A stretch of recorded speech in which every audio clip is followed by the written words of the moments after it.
Ford EcoSport, Vlog Story. Akala mo simpleng pintuan lang, pero paano kung bigla na lang ayaw bumukas? Dito nagsimula ang problema ng Ford EcoSport na ito.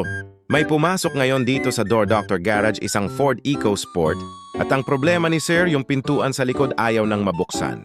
Sa unang tingin, parang simpleng problema lang, pero alam naman natin na kapag may isang pintuan ng sasakyan na ayaw bumukas, malaking abala talaga lalo na kung kailangan mong gamitin yung sasakyan araw-araw.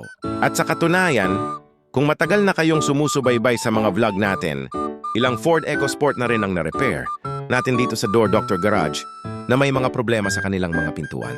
Kaya hindi na rin nakapagtataka na nung nagkaroon ng problema ang EcoSport ni Sir, naalala niya agad yung mga dati nating vlog. Sabi nga ni Sir, napanood daw niya yung mga ginagawa natin dito sa shop, kaya dito na rin nila dinala ang kanilang sasakyan.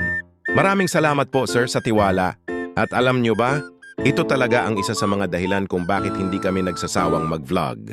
Hindi lang para may maipakita tayong mga sasakyan na pumapasok dito sa shop, kundi dahil gusto rin nating mas makilala tayo ng mga motorista na may mga problema sa kanilang sasakyan. Minsan kasi, hindi mo alam kung saan dadalhin ang sasakyan mo kapag may problema. Pero dahil sa mga vlog natin, may mga customer na nakakakita, nakaka-relate at nalalaman nila na may shop pala na pwedeng lapitan para sa ganitong problema. Kaya sa lahat ng patuloy na nanonood, nagla-like, nagsha-share at nagfo-follow sa mga vlog natin, maraming salamat po!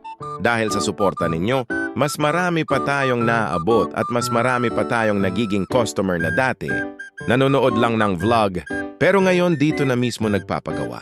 Door Doctor Garage, hindi lang basta nag-aayos.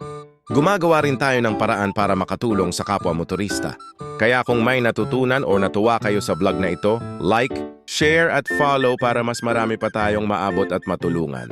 At baka yung susunod na sasakyan na mapapanood ninyo dito, kayo na pala!